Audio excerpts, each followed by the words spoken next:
Hello viewers, আসসালামু আলাইকুম। আজকে আমরা শিখব লেট অ্যালোনের ব্যবহার। লেট অ্যালোন শব্দের অর্থ হলো তো দূরের কথা। প্রথমেই দেখে নিই, চলুন আমার এটার স্ট্রাকচারটা কীরকম।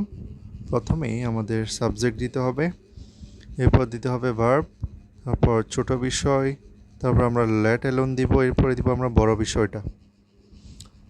যদি আমরা উদাহরণের সাহায্যে দেখি, চলুন একটু দেখে নিই। প্রথম যে বাক্যটা সেটা হচ্ছে, আমার গাড়ি তো দূরের কথা, একটা কলম কেনার সামর্থ্য নেই। এটাকে যদি আমরা ইংরেজি করি তাহলে দাঁড়াই, I am unable to buy a pen let alone a car. মানে কারো ধরেন একটা কলম কেনার সামর্থ্য নেই, সে কীভাবে গাড়ি কিনবে। এরকম বাক্যগুলো যদি আমরা বলতে চাই তাহলে বলতে পারি, I am unable to buy a pen let alone a car. তারপর যদি 2 নম্বর বাক্যটাতে যাই, আমরা দেখি, আমার ল্যাপটপ তো দূরের কথা, একটা অ্যান্ড্রয়েড ফোনও নেই।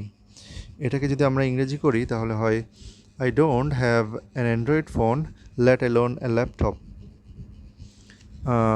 ধরুন ওর কাছে কোনো অ্যান্ড্রয়েড ফোনই নেই, সে কেমনে ল্যাপটপ কিনবে। তো এই ধরনের বাক্যগুলো আমরা লেট অ্যালোন দিয়ে ইংরেজি করতে পারি। সো এর পরের যে বাক্যটা আছে সেটা হচ্ছে, সে তো 1 কিলোমিটার হাঁটতে পারে না, 10 কিলোমিটার তো দূরের কথা। সো এই বাক্যটাকে যদি আমরা ইংরেজি করি তাহলে হয়, হি can't walk a mile let alone 10 Miles.